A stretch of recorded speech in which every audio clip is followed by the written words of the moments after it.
Recording এও দিয়ে দিলাম, যদি কেউ দেখতে চায় পরবর্তীতে, অবশ্য আগের অংশটা দেখতে পেলো না। যাই হোক, এখন থেকে দেখলেই হলো। তাহলে শুরুর বাক্যটা হবে 100 টাকার 1 বছরের সুদ এত টাকা, এই 10% বলে 10 টাকা। তারপরেরটাতে তুমি 1 টাকার 1 বছরের সুদ বের করে নিলে, তারপরে পরিমাণগুলো বাড়বে, বা কখনো যদি সময়টা হয়তো 6 মাস হলো, তখন 1 এর 2 হয়ে যাবে, ইত্যাদি। এই করে হিসাবটা করবে, আর একটু ধৈর্য ধরে মনোযোগ দিয়ে হিসাব করবে, যাতে না গোলমাল হয়। আশা করি তোমরা অতটা গোলমাল করবেই না। এরপর যদি সবৃদ্ধিমূল চায়, তাহলে আসলের সঙ্গে সুদটা যোগ করবে। আর আরেকটা কথা মনে রাখো, এককগুলো প্রতিটা ধাপে দেবে। ঠিক আছে? এককগুলো প্রতিটা ধাপে দিতে হবে। যেমন সবৃদ্ধিমূল লিখলে 5,000, ধরো 500 টাকা হলো, তাহলে 5,000 যোগ 500 লিখে পরের লাইনে গিয়ে 5,500 টাকা লিখবে। এটা কিন্তু আমাদের গাণিতিক দিক থেকে অর্থহীন। মাঝের ধাপে কোনো একক নেই, শেষে একক এসে গেল। বোঝা গেল? মাঝের ধাপে মানে 5,000 যোগ 500 যখন তুমি করছো, তখন কোনো একক নেই, এককহীন একটা রাশি লিখেছো। ঠিক আছে? সংখ্যা লিখেছো বলা যায়। এবার পরের লাইনে গিয়ে তুমি একক যোগ করে দিলে, এটা খুব একটা ভালো বিষয় না। আর যখন দেখবে সুবিধা আছে দ্বিতীয় সাইনটা ব্যবহার করো, তখন করবে, কোনো অসুবিধা নেই। যেমন ডান দিকে তুমি লিখছো, প্রথম ধাপে লিখলে 10 টাকা, তারপরের ধাপে গিয়ে এই সংখ্যাগুলো লেখার পরে তখন দ্বিতীয় সাইন দিয়ে দাও, ওখানে এটা ব্যবহার করবে। কিন্তু এককগুলো যেখানে যেখানে দেওয়া দরকার ঠিক মতো করে দেবে। তা না হলে মাস্টারমশাইরা কেউ কেউ খুশি হয় না, কেউ কেউ তখন ওই একটা হাফ মার্ক কেটে দিল, তখন তোমাদেরও মনে মনে রাগ হলো মাস্টারমশাইয়ের উপর, আমাদের নম্বরটা কেটে দিল, বাজে মাস্টারমশাই। এরকম যেন না হয়। ঠিক আছে? তুমি এমন ভাবে উপস্থাপন করবে যেন মাস্টারমশাইয়ের মনে বা টিচারের মনে না কখনো হয় যে কিছুটা নম্বর আমি কেটেই দিই, পুরো নম্বর দেবো। ঠিক আছে? তাহলে আমি যেটা এক্ষুনি বললাম সেটা কিরকম ভাবে হবে, এটা আমি ওই ঐকিক নিয়মটা একটু দেখে দিই।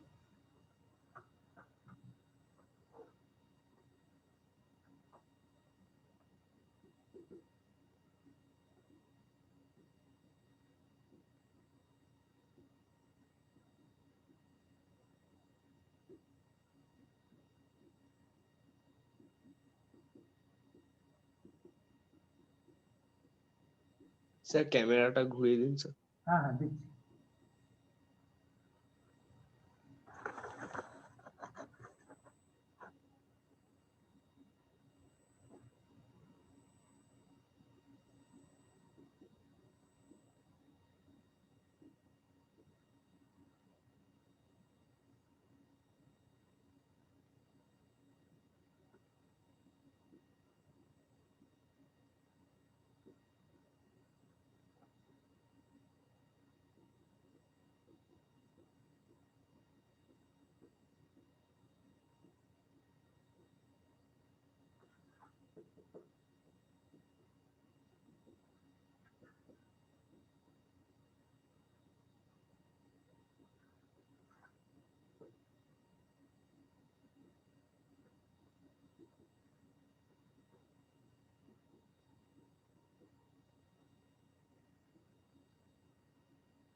নিশ্চয়ই এটা পারবে, কোনো অসুবিধা নেই, তোমরা নিজেরাও নিশ্চয়ই লিখেছো, কিন্তু আমি কেমন লিখতে হবে সেই জন্য শুরু করেছি এখন দিয়ে, তারপর দেখো সব তলায় তলায় অতএব আছে।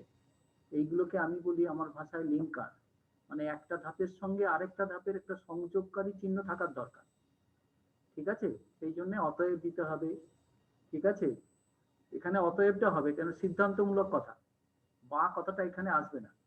সমীকরণের ক্ষেত্রে বাটা আসে, অর আসে বা আসে, আবার এখন আমরা ওটা ইমপ্লাই চিহ্ন ব্যবহার করি। এই ক্ষেত্রে সবগুলোতেই দেখো এখনের তলায় সবগুলো অতএব চিহ্ন হয়েছে। এই গেল সুদ নির্ণয়টা। তাছাড়াও ধরো কখনো মোট সুদ দেয়া থাকবে, ঠিক আছে, সুদের হার দেয়া থাকলো, তোমাকে সময় বের করতে বললো। এই যে তিনটে আছে, আসল, সময় আর মোট সুদ, এই তিনটের মধ্যে দুটো তথ্য দেয়া থাকবে, তৃতীয়টা বের করতে হবে। সবগুলোতেই তুমি ঐকিক নিয়ম ব্যবহার করতে পারো। আর ত্রৈরাসিক পদ্ধতি, দ্বিতীয় যে পদ্ধতি সেটা হচ্ছে ত্রৈরাসিক, তোমরা শিখে এসছো ত্রৈরাসিক পদ্ধতি। তাহলে সেখানে আগে সম্পর্কগুলো আলোচনা করবে, যে যদি আসল বাড়ে তাহলে সুদের পরিমাণ বাড়বে, ঠিক আছে, আসল কমলে সুদের পরিমাণ কমবে, এই ক্ষেত্রে সরল অনুপাতে থাকে, ঠিক আছে।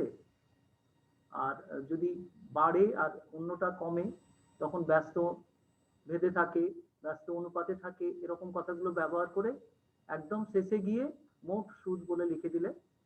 আর যেটা আমরা বীজগাণিতিক পদ্ধতি ব্যবহার করি সেখানে কিন্তু আমরা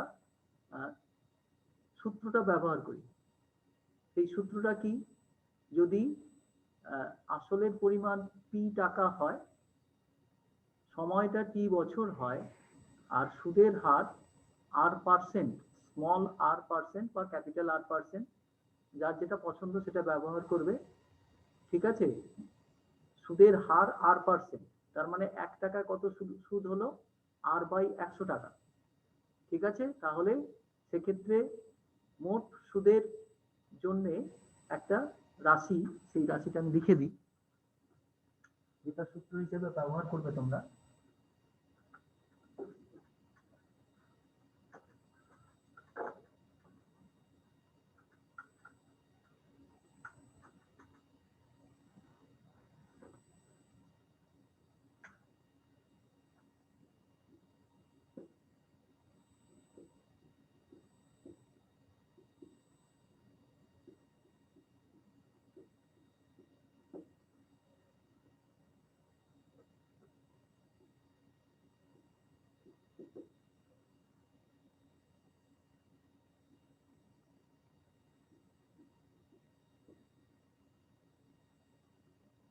ক্যাপিটাল আই চিহ্ন ব্যবহার করা হয়। মোট সুদ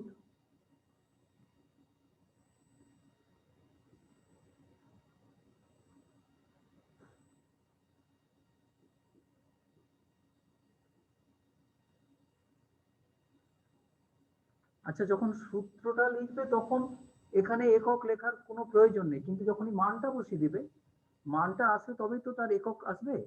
সেই জন্য সূত্রতে কোনো একক লেখার প্রয়োজন নেই, টাকা, ডলার ইত্যাদি এসব লেখার দরকার পড়ে না, ঠিক আছে। এরপরে যখন তুমি মানটা বসাবে তখনই তার এককটা দেবে। এই আর সুদাসল বা সমৃদ্ধি মূল,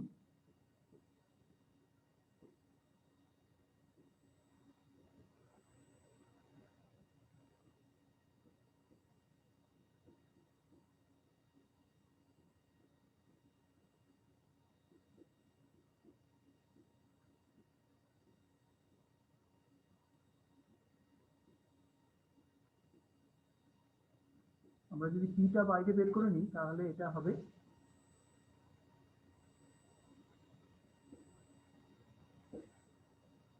আমি এখানে সময়টাকে মানে বছরের হিসাবে লিখেছি, স্মল লিখেছি, তোমরা কেউ ক্যাপিটাল কেউ লিখতে পারো, কোনো অসুবিধা নেই। তাহলে এইটা হবে সমৃদ্ধি মূল, ঠিক আছে। এবার তোমরা, তোমাদের কাজ হবে, তোমাদের আমার যে প্রশ্নমালাটা আছে প্রশ্নমালা থেকে অঙ্ক কষা।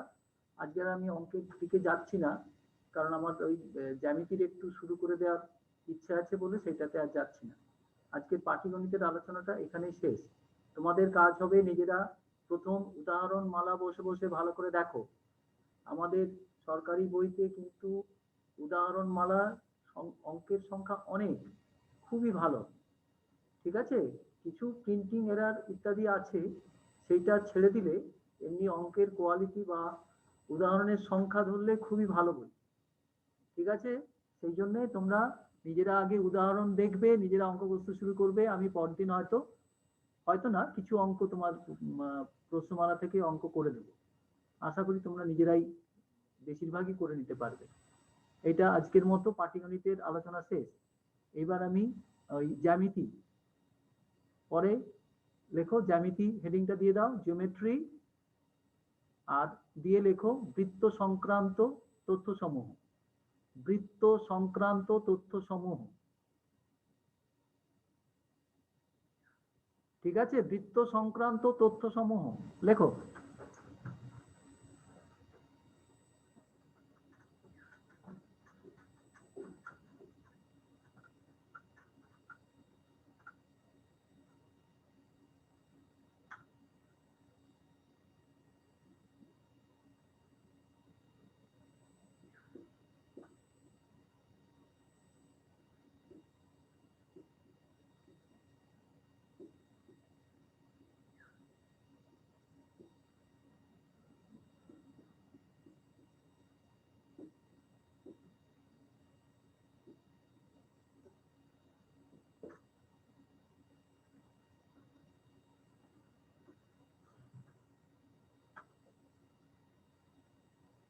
আচ্ছা, আমি প্রথম যে কথাটা বলবো, বৃত্ত কিন্তু একটি সমতলিক চিত্র। বৃত্ত একটি সমতলিক চিত্র, ঠিক আছে। আমি যখন পড়াই তখন আগে জিজ্ঞেস করে নিই যে বৃত্ত আঁকো তুমি কার উপরে? উত্তর হচ্ছে সমতলের উপরে। তোমরা ওই যে প্লেন কাগজ, সাদা কাগজ আগে চেয়ার, টেবিল বা বেঞ্চের উপরে স্থাপন করো, রাখো, তারপরে যে কাজ করো সেটা নিয়ে আমি এবার বলবো। আমি একজনকে নাম ধরে ডেকে জিজ্ঞেস করছি, অনিব্রত, অনিব্রত, হ্যাঁ স্যার। বৃত্তের সংজ্ঞা দেওয়ার চেষ্টা করো। কোন একটি নির্দিষ্ট বিন্দু থেকে সমুদ্রবর্তী অনেকগুলো বিন্দুকে একসাথে একটি রেখা দ্বারা যুক্ত করলে যে সমতলিক চিত্র তৈরি হয় তাকে বৃত্ত বলে। অনেকগুলো কি 10টা 15টা 20টা এরকম? অসংখ্য। তাই বলো, অনেকগুলো তো হলো না। ঠিক আছে, খুব ভালো হয়নি, তবু মোটামুটি ধারণাটা আছে আর কি। আরেকজনকে জিজ্ঞেস করি, সোহম বর্মন, হ্যাঁ স্যার। বলো বৃত্তের সংজ্ঞা বলার চেষ্টা করো। স্যার কোনো নির্দিষ্ট বিন্দু থেকে সমদূরবর্তী স্যার সমদূরবর্তী কোণটি বক্ররেখার অঙ্কন করলে যে সমতলিক চিত্র হয় সেটাকে বৃত্ত বলবো। কারোরই হয়নি। স্যার চেষ্টা করবো। আমি শুরুতে বললাম না সমতল, সেই কথাটা তো বললে না। যদি নির্দিষ্ট বিন্দু থেকে একটা বিন্দু এরকম সমান দূরত্ব বজায় রাখে তাহলে গোলক তৈরি হয়ে যাবে। যতক্ষণ না তুমি সমতল প্রসঙ্গটা বলে নিলে তাহলে গোলক তৈরি হবে। একটু ভেবে দেখো, ত্রিমাত্রিক ব্যাপার হয়ে গেল। আমি একটু বলি, শুনে নাও, ঠিক আছে, কারণ সময় নির্দিষ্ট বলে আমাকেই বলে দিতে হবে।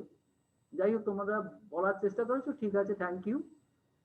কোনো সমতলে, চাইলে লিখে নিতে পারো, কোনো সমতলে একটি নির্দিষ্ট বিন্দু থেকে সমান দূরত্ব বজায় রেখে, একটি নির্দিষ্ট বিন্দু থেকে সমান দূরত্ব বজায় রেখে কোনো গতিশীল বিন্দু, চলমান বিন্দু,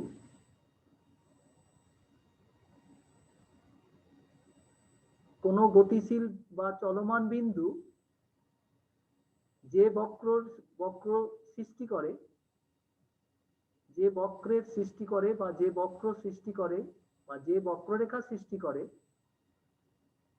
বদ্ধ কথাটা জুড়ে দাও, যে বদ্ধ বক্ররেখা সৃষ্টি করে, ক্লোজড, তাকে বলা হয় বৃত্ত। ঠিক আছে, ইংরেজিতে বলবো if a point moves on a plane such that it always keeps equal distance from a fixed point on the same plane, then the locus, এটা তোমাদের এখনো শোনোনি, locus of the moving point is called circle. যেহেতু ইংরেজি মাধ্যমে English ডেফিনেশনটা আরেকবার বলবেন?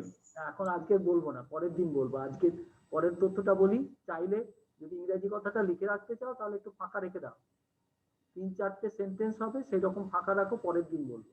কারণ আজকে ক্লাস শেষের দিকে চলে এসেছে, আমার গুরুত্বপূর্ণ কথা বলা দরকার। ঠিক আছে, যাদের ইচ্ছে আছে পরদিন শুরুতেই বলে দেবো ইংরেজি কথাটা।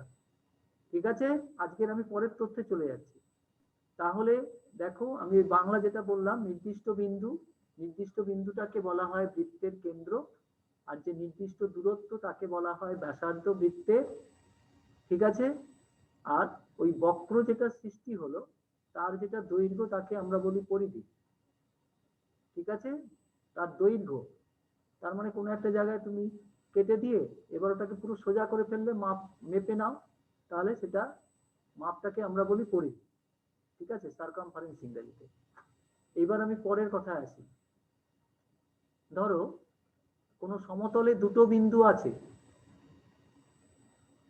কোনো সমতলে, এখানে সমতলের দরকারও নেই, সাধারণ দুটো বিন্দু আছে, সে স্পেসেও হতে পারে, ত্রিমাত্রিকও হতে পারে। যদি বলে তুমি ওই দুটো বিন্দু দিয়ে কতগুলো বৃত্ত আঁকতে পারো, উত্তর কি হবে ঈশান?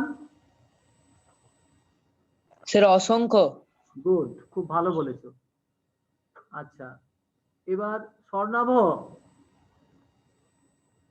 স্বর্ণাভ, হ্যাঁ স্যার।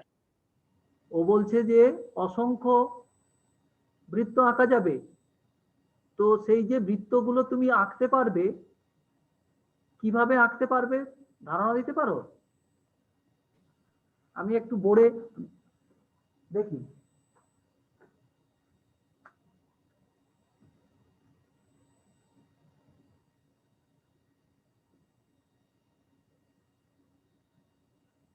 দেখো, এ বি দুটো বিন্দু দেওয়া আছে।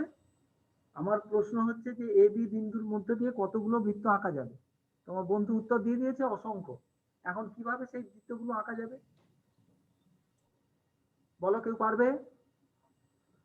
স্যার আলাদা আলাদা ব্যাসার্ধের মাপ নিয়ে হবে। পরিষ্কার হলো না, দেখি সামনের দিকে কাউকে একটা জিজ্ঞেস করি। সায়ন মন্ডল, বলো কিভাবে আঁকা যেতে পারে?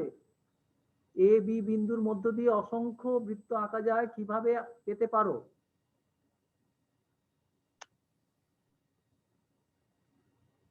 স্যার চেষ্টা করবো। এ বি কে একটা চেষ্টাই তো করবে তুমি। স্যার বলছিলাম এবি কে যুক্ত করবো স্যার, যুক্ত করে তার লম্ব সমদ্বিখণ্ডক আঁকবো।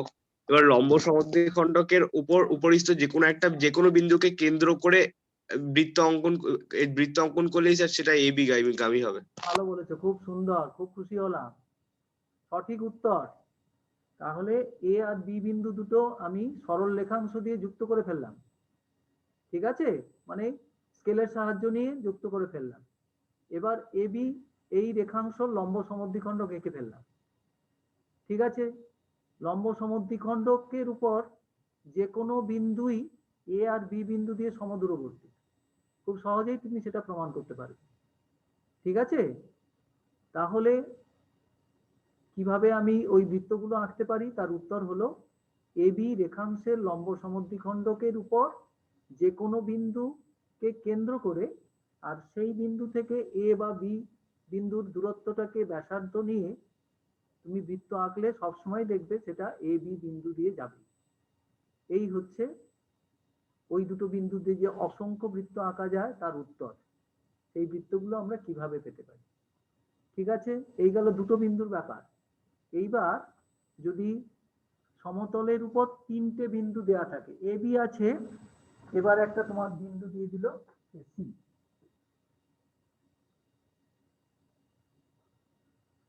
ঠিক আছে, সমতলের উপর 3টে বিন্দু দেওয়া আছে।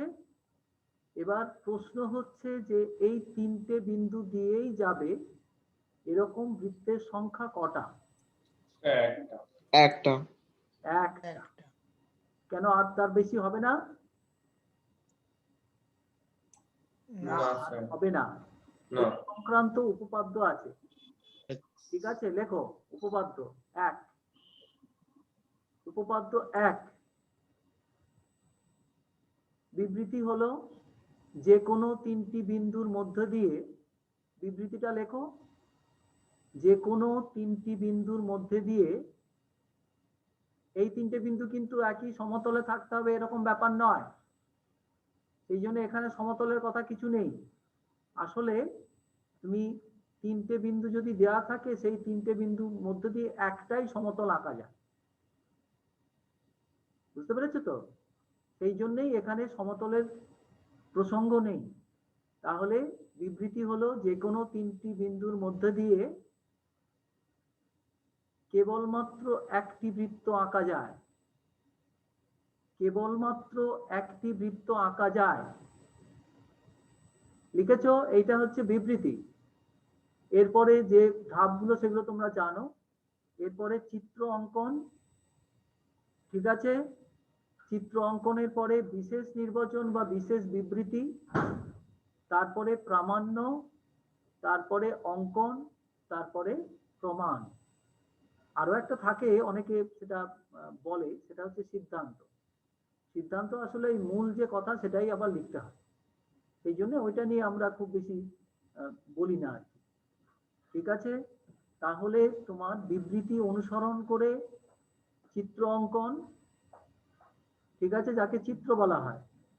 এবার ওই চিত্রে তুমি তো কতগুলো প্রতীক ব্যবহার করবে, যেমন আমি এবিসি নাম দিয়েছি, আরো প্রয়োজনে নাম দিতে পারি। সেই প্রতীকের সাহায্য নিয়ে সাধারণ বিবৃতি বা সাধারণ নির্বাচনকে আবার যে লেখা, তাকে বলা হয় বিশেষ নির্বাচন বা বিশেষ বিবৃতি, ঠিক আছে? এবার সেই চিত্র অনুযায়ী তুমি যেটা প্রমাণ করবে, প্রমাণ করতে হবে, প্রতিষ্ঠা করতে হবে, তাকে বলা হয় প্রামাণ্য। প্রমাণ করতে হবে অনেক সময় লেখা হয়। তারপরে তোমাকে ভেবে ঠিক করতে হবে যে কোনো নতুন আঁকা এর মধ্যে জুড়তে হবে কিনা মূল চিত্রের মধ্যে, যাকে বলা হয় অঙ্কন। বিশেষ অঙ্কনও বলা হয়, অঙ্কন বা বিশেষ অঙ্কন, ঠিক আছে? অ্যাডিশনাল কনস্ট্রাকশন ইংরেজিতে বলে। আর তারপরের অংশ হচ্ছে প্রমাণ, প্রুফ। সেখানে আমরা পূর্বের জানা আমাদের জ্যামিতিক যুক্তগুলোর সাহায্যে আমরা মূল বিষয়ে উপনীত হই, ঠিক আছে? তাহলে আজকের তোমরা এই সাধারণ বিবৃতি আর এবিসি বিন্দু নেওয়া আছে, শুধু একটা করতে পারো, সিএ আর এবি বা এবি আর বিসি যোগ করতে পারো, এবি আর বিসি যোগ করা, ঠিক আছে? এরপরে এটা একটা উপপাদ্যই, যদিও আমাদের মূল্যায়নের মধ্যে থাকে না, কিন্তু এটা একটা উপপাদ্য, ঠিক আছে? আজকের এই পর্যন্ত ছেড়ে দিই, কারণ আর 5 মিনিট বাকি আছে তোমাদের পরের ক্লাস হওয়ার জন্য। সবাই ভালো থাকো। এমনি সবাই সুস্থ আছে তো? এখন কজন প্রেজেন্ট আছে দেখি? 60 জন। কেন অনেকে কি যোগ দিতে পারছে না কেন? একজন তো একটা আছে, 61 জন বলা যায়। কোনো নেটওয়ার্কের সমস্যা ইত্যাদি থাকলেও থাকতে পারে। এই বাংলা মিডিয়ামে কতজন গো জানো? নিশ্চয়ই 65-70 জন তো হবে, তাই না? কতজন তোমরা বাংলা মিডিয়ামে জানো? 70 জন না স্যার, স্যার 65 65 হবে, 65 65 হ্যাঁ। স্যার, 65। তার মানে 4 জন বোধ হয় তাহলে এখন ক্লাস করলো না আর কি, আমি ধরতে পারি, তার যে কোনো সমস্যার জন্য। যাই হোক, তোমরা ভালো থাকো। পরের দিন আবার ক্লাস হবে, অঙ্ক ক্লাস, ঠিক আছে? কি করবো?